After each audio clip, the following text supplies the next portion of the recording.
चाल बदल जाती है, चलन बदल जाता है।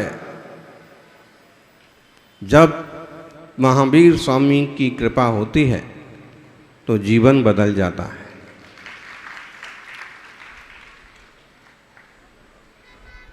चाल बिगड़ती है, चलन बिगड़ता है जब देव शास्त्र गुरु की कृपा नहीं होती है।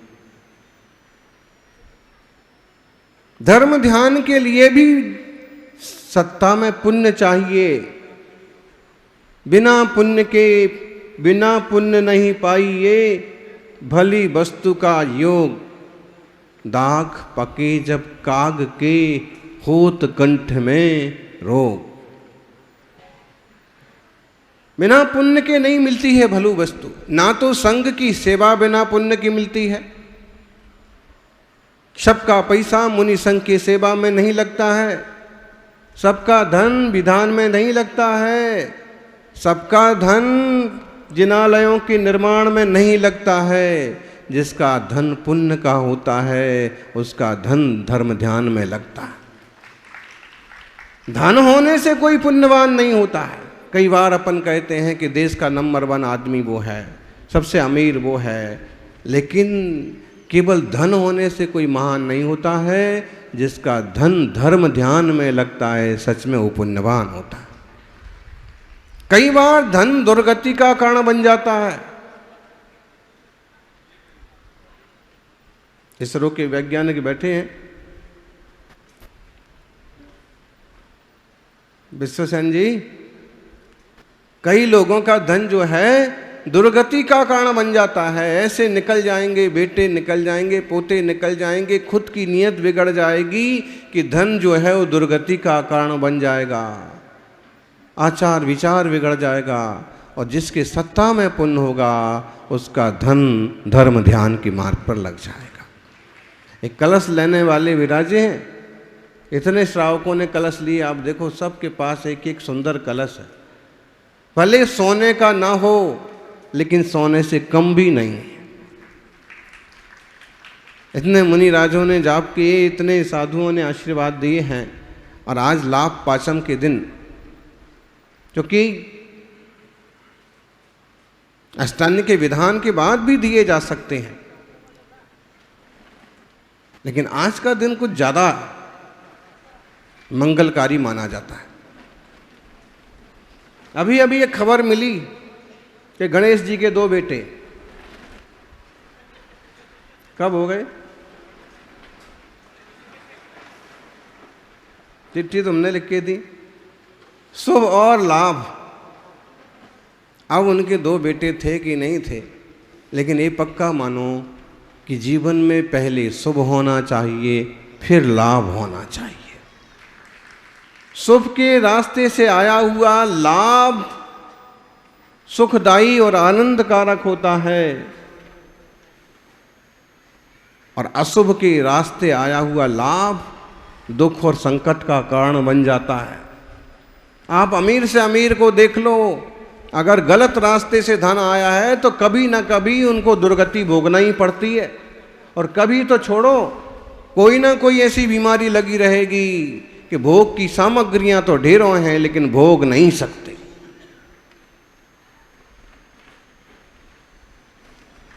दवाओं पर जिएंगे, पैदल नहीं चल सकते, दान नहीं कर सकते, ऐसा लोभ लालच का कीड़ा लग जाता है। इसलिए लाभ पाचम, लेकिन लाभ पाचम को अपन कहना चाहिए शुभ लाभ पाचम।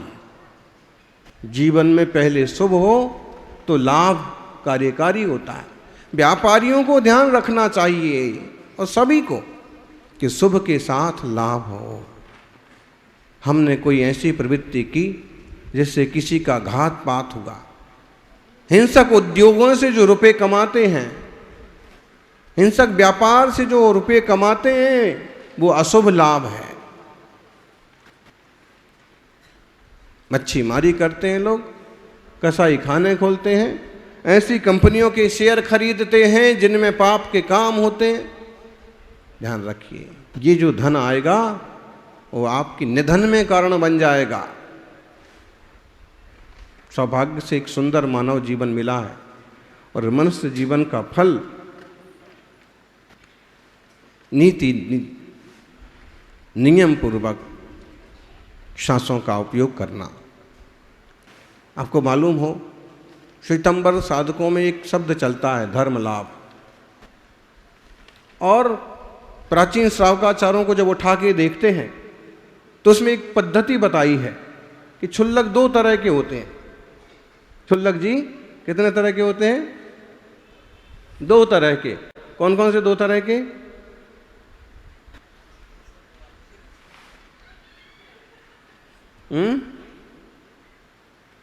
एक तो वो क्षुल्लक जी जो एक ग्रह भोजी होते हैं, और सब मुनि महाराज निकल गए, आहार चर्या सब मुनियों की हो गई, उसके बाद वो क्षुल्लक जी जाते हैं और उनका आहार होता है। जैसे अभी सभी मुनियों के निकलने के बाद, अभी तो तुरंत ही निकल जाते हैं, बाकी पहले एक सिस्टम था कि मुनि राजों के आहार हो जाएं फिर निकलें क्षुल्लक जी। और दूसरे होते सात ग्रह भोजी, माने सात घर से वो मांगेंगे। मांगने का तरीका क्या था? उनका पात्र रहेगा और कहेंगे धर्मात्मा श्रावकों के द्वार पर आंगन में जाके धर्म लाभ। वो अभी भी चलता है इनमें, धर्म लाभ।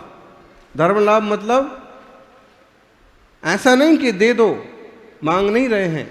धर्म लाभ का मतलब है कि दान करोगे तो तुम्हें धर्म का लाभ होगा। ध्यान रखिए, हर चीज को रुपये पैसे में तोलने वाले लोग इतना ही समझते हैं कि रुपये का आना जाना, सोने चांदी का आना जाना ही धर्म लाभ लाभ कहलाता है। लेकिन सोना चांदी ही लाभ नहीं कहलाता है। जब हम पुण्य करते हैं, भक्ति करते हैं, विधान करते हैं, कलश स्थापन करते हैं, उसके एवज में जो अथाह पुण्य का अर्जन होता है, सच में वो धर्म लाभ कहलाता है। गजब का शब्द है। पहला कलश लेने का धर्म लाभ किसने लिया? दूसरे का किसने लिया? महाराजा श्रीपाल बनने का लाभ किसने लिया? कुबेर बनने का लाभ किसने लिया? लाभ लिया। देने वाली बात ही नहीं है, क्योंकि हम जो कुछ भी दे रहे हैं वो मिलने के सामने बहुत छोटा है। जो कुछ भी हम दे रहे हैं, एक श्री कलश ले रहे हैं आप मान लीजिए, और एक कलश लिया है, लेकिन कहा क्या जाएगा? एक कलश का धर्म लाभ हमें मिला। उसके पीछे हम जो दान कर रहे हैं वो तो बहुत छोटी चीज है। इसमें हमारे जो निर्मल परिणाम है, इससे लाभ ज्यादा हुआ है। इसलिए कहते इस चीज का लाभ मिला, मुनिराज के आहार का लाभ मिला है, नुकसान नहीं हुआ है। पहले कलश का लाभ मिला है, बड़े पात्र बनने का लाभ मिला है, नुकसान नहीं हुआ है। समझना, सबको कहाँ मिल पाते हैं ऐसे मौके। कहते हैं एक वैश्य था,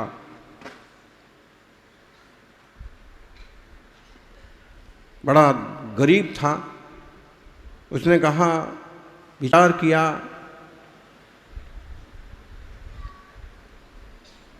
कि कैसे उन्नति हो, घाटा ही घाटा, नुकसान ही नुकसान।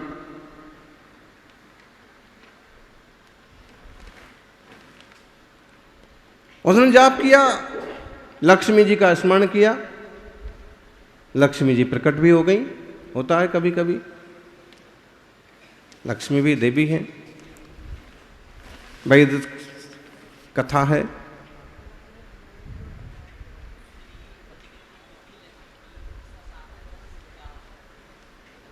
तत्वाश्रुत के 3 अध्याय में श्री हृति धृति कीर्ति बुद्धि लक्ष्मी ऐसे देवियों के नाम आए हैं। देवी जी प्रकट हो गई। उसने कहा कि मेरा कल्याण कैसे हो, अब आशीर्वाद दो, हमारे घर में ठहरो। तो कहते हैं देवी ने कहा कि तुम पुण्य करो, पुण्य गाढ़ा करो, पुण्य गाढ़ा करोगे तो लाभ होगा, और उसने पुण्य गाढ़ा करना चालू किया, सच्चे देव शास्त्र गुरु की आराधना की और लाभ पांचम के दिन उसको अपार लाभ की प्राप्ति हुई। इसलिए दिन लाभ पांचम कहलाने लगा। यानी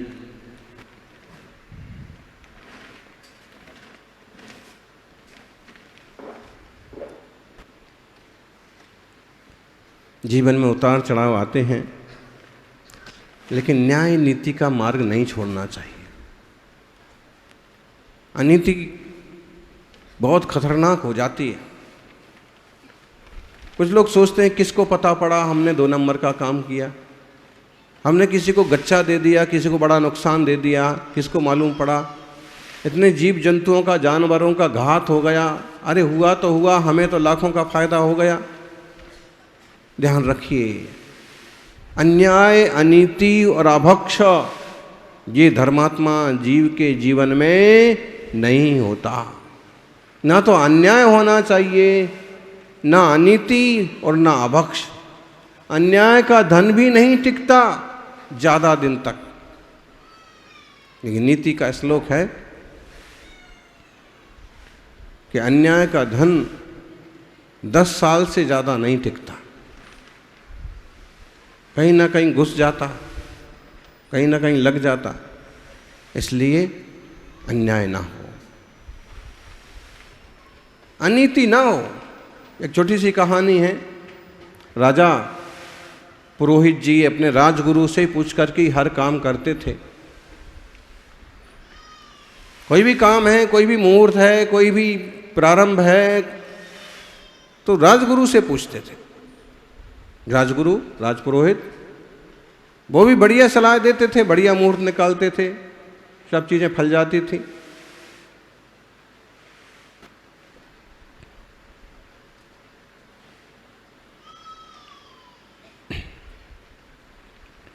एक दिन की बात है कि राजा ने कहा कि पुरोहित जी, अब बेटी बड़ी हो गई है, बेटी का विवाह करना है।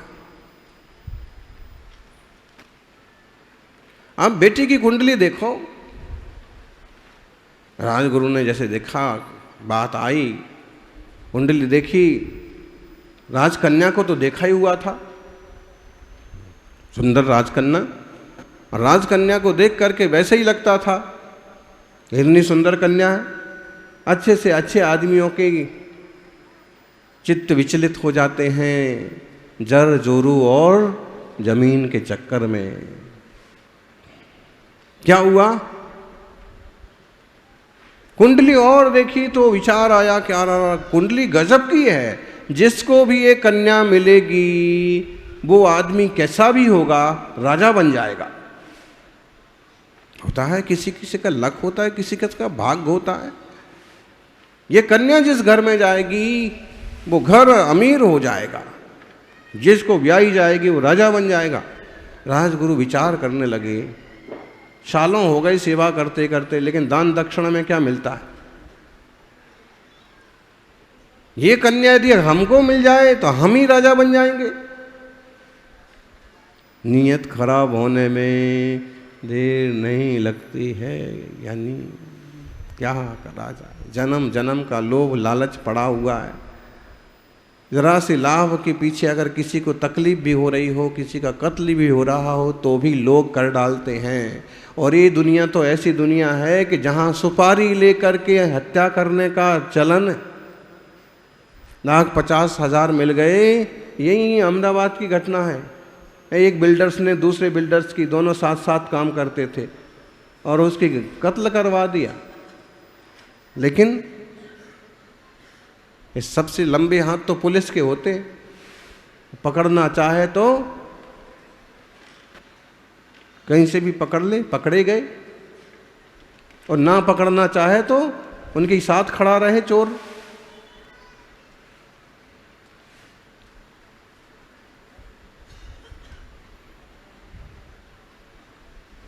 एक मजाक है, रूस, अमेरिका, भारत,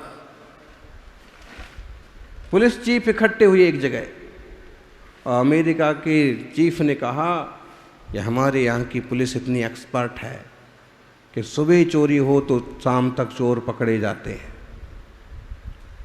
रूस के मुखिया ने कहा कि हमारी घंटे भर में चोर हासिल हो जाते हैं। भारत की तरफ देखने लगे। भारत के मुखिया ने कहा कि तुम्हें एक दिन लगता है, तुम्हें एक घंटा लगता है, हमें हफ्ते भर पहले से पता रहता है कि कहाँ होने वाला है।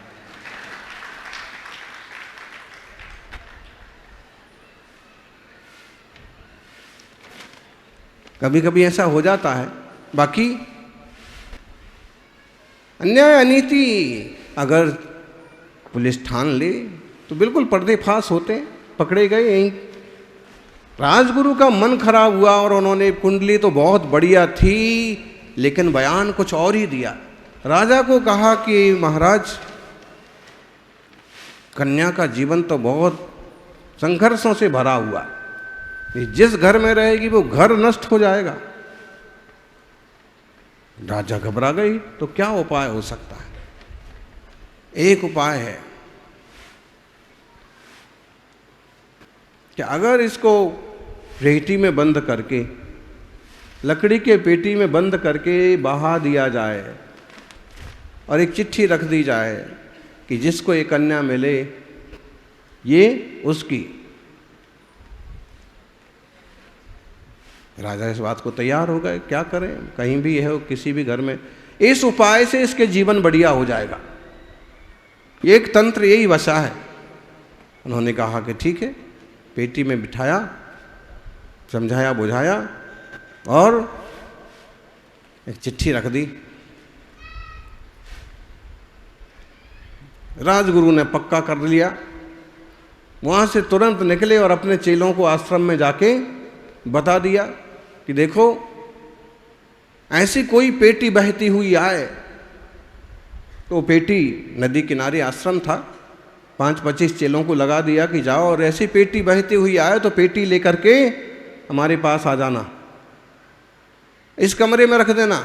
कमरे में हम होंगे, पेटी होगी और अंदर से बंद होगा। फिर कोई कितनी भी आवाज़ आए, हम कितना भी चीखे चिल्लाएं, पेटी मत, दरवाज़ा मत खोलना। और उधर हुआ क्या कि जब पेटी बहती हुई आ रही थी तो बीच में एक राजकुमार को शौक था जंगल में घूमने का, जानवरों से खेलने का।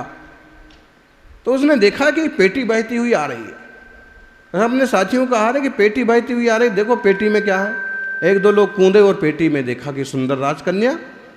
राजकुमार राजकुमारी को देख करके खुश हो गया और उसने कहा कि तुम्हारे साथ ऐसा किसने किया, ऐसा क्यों किया? तो सारी बात बताई। तो राजकुमार ने कहा कि अब क्या हो सकता है? तो राजकुमारी ने कहा कि पिताजी की चिट्ठी ये है कि जिसको कन्या मिले वो उसका